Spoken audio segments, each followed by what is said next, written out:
The storm raged outside the dimly lit newsroom, its relentless strumming on the tin roof nearly drowning out the urgent knocking at the door. Kenji Tanaka, a seasoned investigative journalist, still reeling from his latest assignment in Europe, where he'd documented a baffling, fast-spreading illness, stood soaked and weary. Drying his glasses, he wandered into the archives, drawn by a half-remembered rumor about classified Cold War files instead, beneath a stack of yellowed newspapers. He found something far stranger, a bootleg manga titled *The Doomsday Cantata*. Its cover frayed and stained. The artwork was crude yet unsettling sketches of crumbling cities, faceless crowds fleeing plagues, and shadowy figures conducting an invisible orchestra. Inside the front cover, a handwritten note fluttered loose, its ink bleeding into the paper. Read this before it's too late. Kenji scoffed, attributing it to some overzealous fancy tricks, yet slipped the book into his satchel. That night, rain still sheeting against his apartment windows. Kenji flipped through the manga's pages, each panel pulsed with a grim familiarity. Chapter 3 depicted a hospital overrun by patients coughing black bile mirroring the outbreak he'd witnessed in Romania. Chapter 7 showed a politician's assassination via poison ink, eerily reminiscent of unsolved case he'd covered in Prague. By Chapter 12, his skepticism curdled into dread. The final pages illustrated a global collapse triggered by a symphony of disasters, conducted by a figure labeled only as the Maestro *. Kenji's phone buzzed a breaking news alert. A senator in Tokyo had just died mysteriously, his skin mottled with ink-like stains. Over the following weeks, the manga's predictions unfurled with chilling precision. A factory explosion in Osaka matched a spread Kenji had dog-eared. A viral tweet juxtaposed the manga's flooded subway panel with footage of New York's latest hurricane. Desperate, Kenji tracked down the manga's publisher at Avant, studio linked to a 1980s cult that believed art could manifest reality. Their leader, a composer turned doomsday prophet, had vanished after penning the Doomsday Cantata *. Leaving behind a single warning, the Maestro hears the world's dissonance, and he will conduct its end. Now, as Kenji stares at the manga's final pager, conductor's baton raised above an orchestra of collapsing continents, he hears the rain outside morph into a rhythm, a ticking clock. The last panel, once blank, now bears a fresh sketch, his own face, etched in ink, screaming into a void. Kenji's fingers trembled as he turned to the final page of the Doomsday Cantata *, expecting another grotesque prophecy only to find it starkly empty. No smudge ink, no frantic sketches, just a void punctuated by cryptic details, a single sewing hole drilled neatly near the spine, and beneath it, a faint symbol etched in silver, a swirling vortex crowned by a four-pointed star. The star's points stretched like claws, as if grasping at the page's emptiness. Kenji leaned closer, his breath fogging the lamplight, when a memory surged unbidden. April 7th, 2025 *. The day a minor 3.8 magnitude earthquake had rattled Osaka. Its tremors barely noticeable but for the newsroom swaying pendant lights. In that fleeting moment of instability, the vortex symbol had flickered across his mind like a glitching hologram, its edges sharp, its center bottomless more. Now, here it was, materialized on paper. The coincidence, if it was one, gnawed at him. Tatsuki, The manga's alleged creator had never signed his works, and this symbol bore no resemblance to the artist's known motifs. Was this the hand of another, a collaborator, a warning? Kenji's reporter instincts ignited. He photographed the page, zooming in until pixels blurred into abstraction, the sewing hole. Perfectly circular, hinted at a removed page or something. Once stitched into the book, the vortex star hybrid defied logic. Archival searches yielded nothing, though it echoed occult sigils and Cold War-era military insignia. That night, Kenji spread the manga across his desk, cross-referencing its disasters. With his own investigative files, the 2025 Osaka quake had been trivial, yet its timing aligned with Chapter 14's depiction of the Earth's Whisper, a panel showing fissures snaking beneath the city. But why would Tatsuki or an accomplice leave this final page blank? Only to mark it with a symbol tied to a quake Kenji himself had experienced. The paradox suggested targeting. Asterisk, had the manga been altered post-publication, asterisk, or was the symbol a key, meant for him alone? He revisited the newsroom archives, digging into the manga's provenance. The copy he'd found was a bootleg. Yes, but bootlegs often carried hidden layers, and the UV light. The blank page revealed ghostly indentations, pressure marks from text or images long removed. Using a graphite rub, Kenji uncovered fragments of handwritten sheet music. Its notes ranged in a dissonant scale. A single phrase looped in the margins. Asterisk, the maestro tunes the strings. Asterisk, the discovery plunged Kenji deeper into the labyrinth. The vortex star symbol now appeared everywhere, scrolled on subway ads, flickering in newsreel static, even haunting his dreams. Each sighting coincided with tremors, a 4.1 quake in Kyoto, a sinkhole in Fukuoka. The manga, it seemed, was not just predicting disasters, but threading them into a pattern one only visible to those who'd seen the symbol dot by dawn. Kenji stood before a map of Japan. Pins marking each seismic event. The vortex star glowed. Red at the center Osaka. The four-pointed stars' arms pointed to Nagoya, Kobe, Hiroshima, and a fourth location yet untouched. Asterisk, a coordinate system. Asterisk, or a countdown, the blank page, he realized, was no omission. It was an invitation to step into the void, to become both investigator and pawn in a game older than Tatsuki. Older than time, the sewing hole gaped like an eye, watching, waiting. Whatever had been stitched there was gone. But the symphony, Kenji knew, was just beginning. Asterisk, the memory played in Tatsuki's mind like a film reel scorched at the edges. 16 years old. Knees buried in mud. The sky a bruised purple as the tsunami roared inland.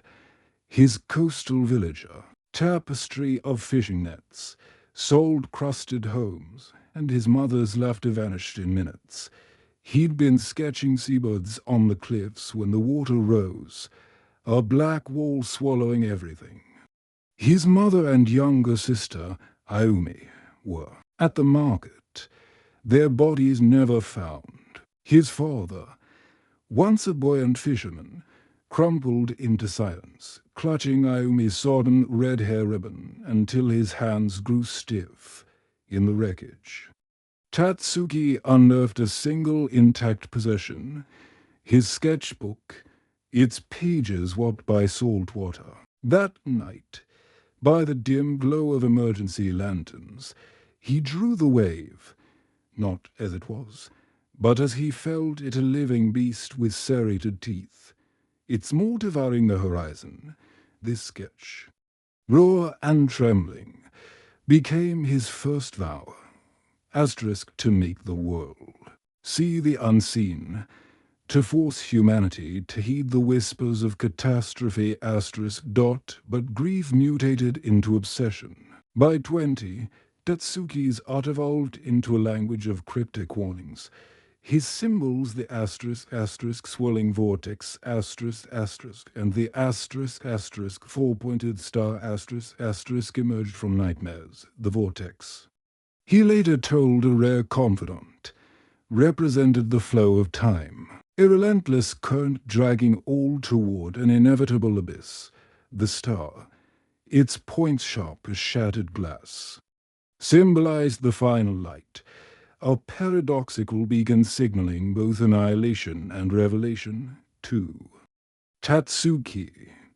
These glyphs were not mere illustrations but sigils, charged with the weight of his loss. When he penned the Doomsday Cantata they became the manga's hidden syntax, woven into backgrounds, disguised as shadows, or etched into the eyes of doomed characters. In Chapter 5.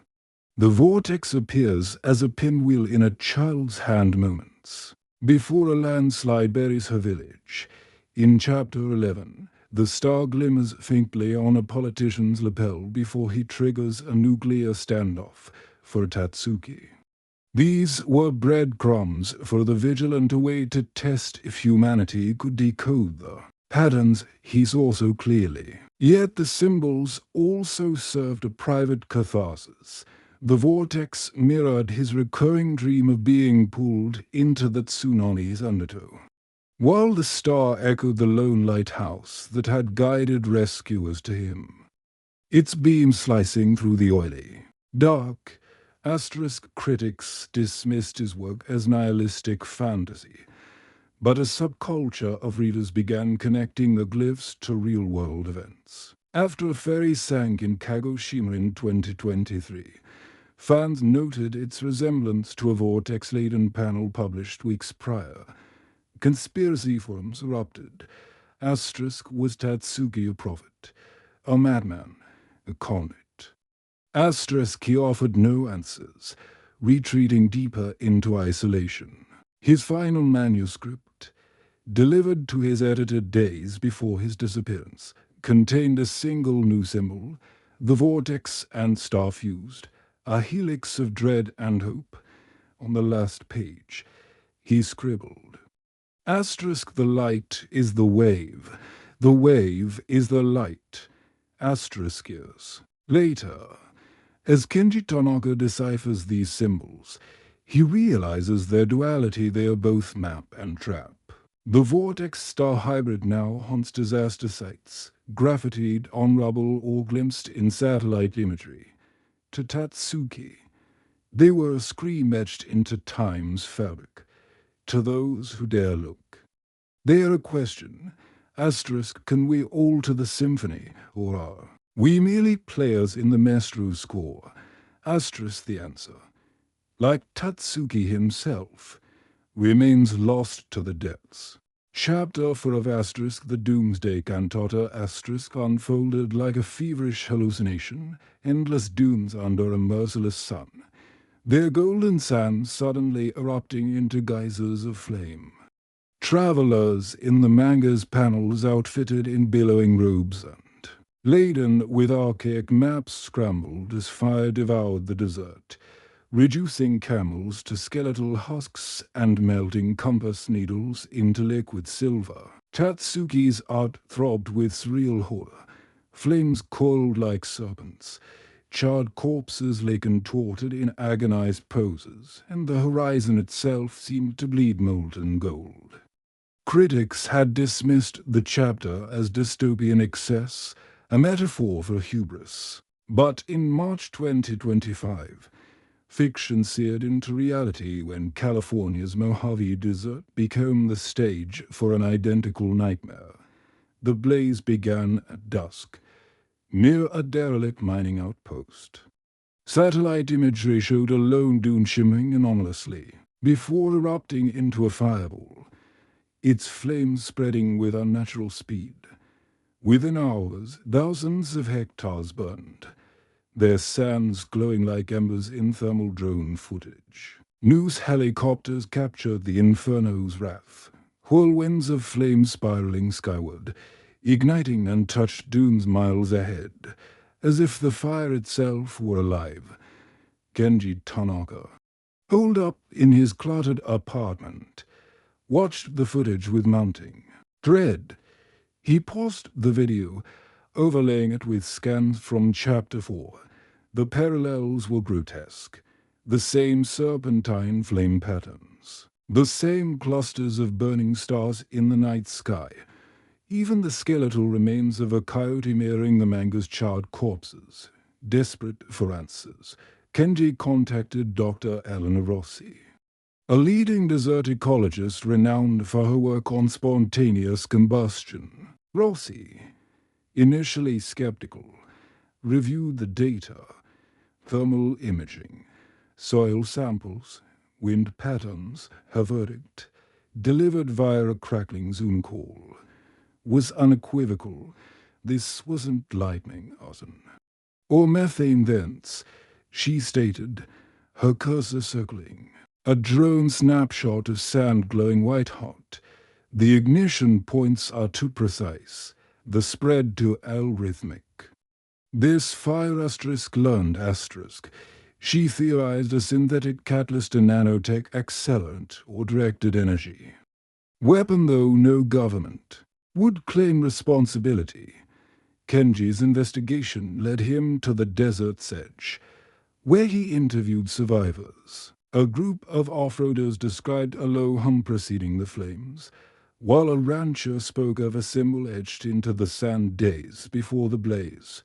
Tatsuki's *** swirling vortex and four-pointed star ***. Its lines seared into the earth. Back in his studio, Kenji re-examined Chapter 4, hidden in the margins, nearly obliterated by ink splatters, was a formula string of numbers and glyphs. Cross-referencing with Rossi's data, he realized it mapped the fire's spread, latitude coordinates, wind vectors, even the exact temperature at which the sand combusted. 7 for 2F. The implications were paralyzing. Tatsuki hadn't just predicted. The Inferno. He'd encoded its blueprint. But how? The manga predated the disaster by decades, as Kenji pieced together the puzzle. A darker truth emerged. The desert fire was no isolated omen. It was movement 3 in the Maestro Symphonia, crescendo of chaos, each disaster tuning the world for some cataclysmic finale. Rossi's final email to Kenji, sent hours before her sudden disappearance, read, the sand remembers. The fire is a message. Find the baton. Now. Ash still clinging to his shoes. Kenji stares at the vortex star symbol graffitied on his office wall. The desert's flames, he knows, were merely a prelude. The maestro's orchestra is tuning up, and the next movement looms on the horizon. Chapter 7 of the Doomsday Cantata unfurled a nightmare both poetic and grotesque, a bacterium dubbed Vile. At Vale, its cells shimmering, like amethyst dust under moonlight, drifting through the air to infect entire towns. Victims in Tatsuki's panels first marveled at the ethereal glow, only to succumb to feverish hallucinations, visions of writhing shadows and spectral choirs before collapsing into comas. Their bodies rigid as obsidian statues, critics dismissed. It is body horror fantasy. Until February 2025, when a remote Eastern European village reported an eerily identical plague, the first cases emerged in Vronov, a fog-cloaked hamlet near the Carpathian Mountains. Farmers described a purple mist settling over fields at dusk, followed by headaches and visions of dancing lights. Within days, patients fell into unresponsive states. their skin faintly luminescent under UV lamps. Labs isolated previously unknown bacterium, Bacillus umbrae, its DNA sequencing revealing a genome riddled with anomalies genes for bioluminescence, neurotoxic enzymes, and a replication cycle synchronized with lunar phases. Global health agencies scrambled as the pathogen spread, its eerie beauty belying its lethality. Kenji Tanaka, now haunted by the manga's relentless accuracy, enlisted Dr. Elena Rossi to dissect the connection. Late one night, hunched over Chapter 7 in a Budapest lab, they noticed cryptic notations in the manga's margins, strings of nucleotides and protein codes, disguised as decorative borders. Running the sequences through a bioinformatics database, Elena gasped the alphanumeric patterns matched Bacillus umbrae genome exactly *. This isn't a prediction, she muttered, her face lit by the glow of pathogen samples. It's recipe *. The implications were staggering. Tatsuki had encoded the bacterium's genetic blueprint decades before its emergence, down to the pathogen's moonlight-triggered fluorescence. Yet how? The manga's publisher, defunct since 1999, had no ties to biotech. Conspiracy theorists speculated about leaked lab experiments or time-traveling saboteurs. But Kenji traced a darker thread. Survivors of the 1986 Chernobyl disaster had whispered of a Soviet bioweapon.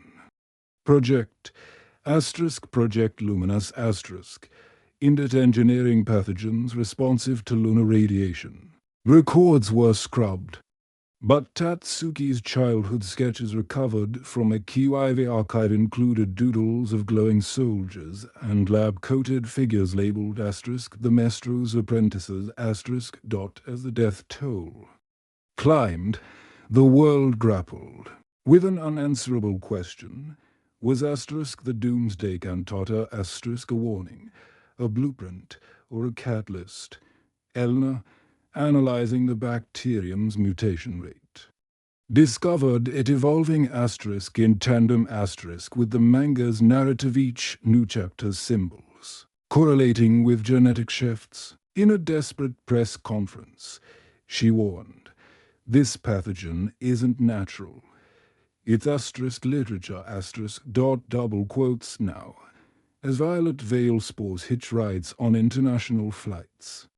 Kenji pores over Tatsuki's final glyphs, the fused vortex star, its lines, twisting into a double helix, the Maestro's symphony, he realizes, has reached its fourth movement, a dirge played not on instruments, but on the strings of life itself. The next page, Kenji knows, is already being written in ink, in DNA, and in the terrified pulse of a world watching fiction consume reality, beneath the Nevada desert's cracked surface, where the U.S. government once tested atomic secrets. Kenji Tanaka and Dr. Elena Rossi descended into a labyrinth of steel and shadows. The vortex star symbol, etched into a rusted access panel, had led them here to Facility X9. A Cold War bunker repurposed by a shadowy consortium known only as the Cadence the air hummed with S. Static, their headlamps cutting through, dust-laden corridors lined with faded warnings, biohazard level 6 *. At the chamber's heart loomed the night a grotesque fusion of art and annihilation, a spherical device of obsidian alloy, its surface etched with Tatsuki's vortex star sigil inside. Colonies of Bacillus umbrae pulsed violet within, gel-filled chambers, their bioluminescence throbbing in time with a countdown display 2 hours 0 minutes and 0 seconds The manga's prophecy had crystallized into monstrous form. Chapter 12's final panel, a machine conducting the world's end. Now loomed before them the night I wasn't merely a bioweapon. It was a symphonic engine ***, designed to rossilize the pathogen at planetary scale. Since to Luna, tides for maximum dispersion. Data screens flanking the device scrolled through targets, major cities, wind patterns, population densities. Elena, her gloves trembling, traced a cable to a terminal and decrypted files revealing the cadence's endgame. Orchestrated collapse movement via Kenji's phone. Jamson's entry. Finally caught a signal in a ventilation shaft. He relayed coordinates to a Pentagon contact, voice low as he described the night I's specs, a fusion of Soviet terror, biotech, and nanotechnology. Its choreographing lattice that could shatter on command, releasing billions of spores to us, he hissed. Then it goes global. Elena, meanwhile, dissected the Night Eye's control panel, her tools probing for weaknesses. The device's AI, nicknamed the Maestro in internal logs, had already initiated lockdown protocols. Lasers grid-sealed exits, and ventilation systems began flushing the chamber with sedative gas. With minutes until unconsciousness, Elena jury-rigged. EMP pulse using the lab's own reactors, a gamble that could disable the night or detonate it prematurely. As alarms wailed, Kenji uncovered a cache of Tatsuki's original sketches in a nearby vault. Among them, a blueprint of the night I labeled the conductor's baton. Annotated with musical notations, the cadence, it seemed, had weaponized. Tatsuki's art, twisting his symbols into tools of chaos. A final sketch depicted Kenji and Elena in this very room. Their faces determined under the night eye's glow, a revelation that froze him. Had Tatsuki foreseen their role, or scripted it? At 0 hours 15 minutes and 0 seconds, Eleanor's EMP surged, frying the night eye's neural network. The countdown stalled, screens fizzling to black. But the victory was fleeting. Backup systems booted, the device's rotation accelerating as it prepared to fracture. Kenji, seizing a blowtorch from the wall, targeted the graphene lattice's stress points, sparks cascading as Elena hacked the reboot sequence. In the final seconds, as sirens reached a deafening crescendo, the chamber's doors burst open. SWAT team breaching with the Pentagon's orders. But it was too late. The night eye's core fissured with a glassine shriek, a mist of spores billowing upward. Elena, slamming her amp into overload, triggered a containment field that crystallized the cloud midair.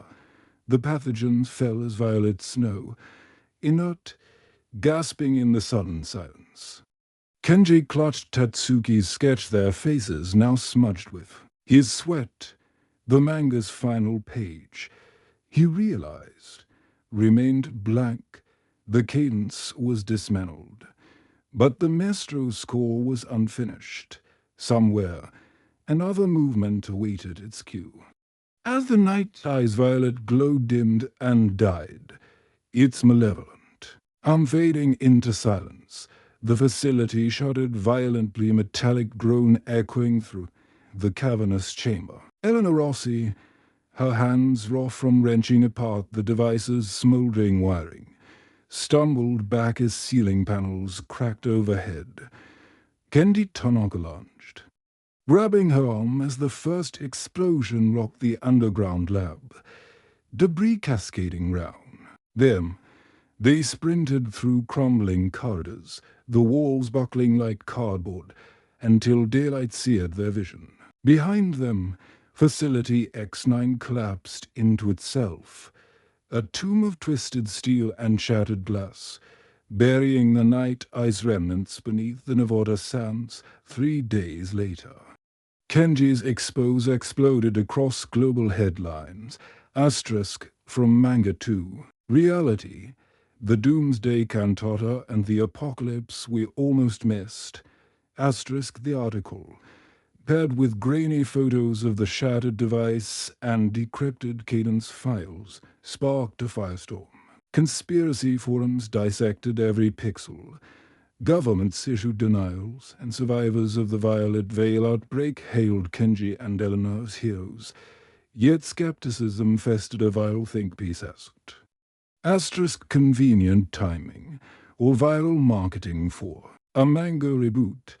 Asterisk while scientists debated the plausibility of a pathogen engineered from comic book marginalia. Amid the chaos, Kenji sat in his dimly lit apartment. Tatsuki's original manuscript open before him. The final page, once blank, now bore a fresh sketch, a phoenix rising from ash, its wings etched with the vortex star symbol. Had Tatsuki drawn this asterisk after asterisk the Night Eye's destruction? Or had the page always been there, invisible until the prophecy's loop closed? Eleanor's voice crackled through a late-night call. Her tone frayed. Asterisk the cadence is gone. But their backers. The symbols keep appearing. Sao Paulo, Jakarta. Someone still conducting. Asterisk Kenji's article ended not with triumph, but a challenge. Asterisk Tatsuki didn't just draw disasters. He drew us a chance to change. Do we dare heed the cantatas? Echo, asterisk readers dissected the line Reddit threads linked it to climate activism. Podcasts theorized our marketing. But for Kenji, the truth lay in the silence between notes. The cadence had weaponized art. But Tatsuki's manga, in its eerie prescience, offered a counterscore, a rhythm of vigilance. Not doomed. Days later, a parcel arrived at Kenji's door no return address. Inside lay a single sheet of music, its staves filled with jagged notes and the vortex star emblem. At the bottom, a handwritten addendum, asterisk movement fee, adagio for the unseen. Asterisk as Elena traced the melody on her piano, a haunting harmony emerged, its frequencies mirroring seismic patterns along the Pacific Ring of Fire. The symphony, it seemed, was far from over. In the end, Kenji's question lingered, unanswered. Refrain in humanity's collective ear. The world had dodged annihilation, yet the cantata played on. Its echo a whisper, asterisk listen, adapt. Or the next movement will be your last, asterisk.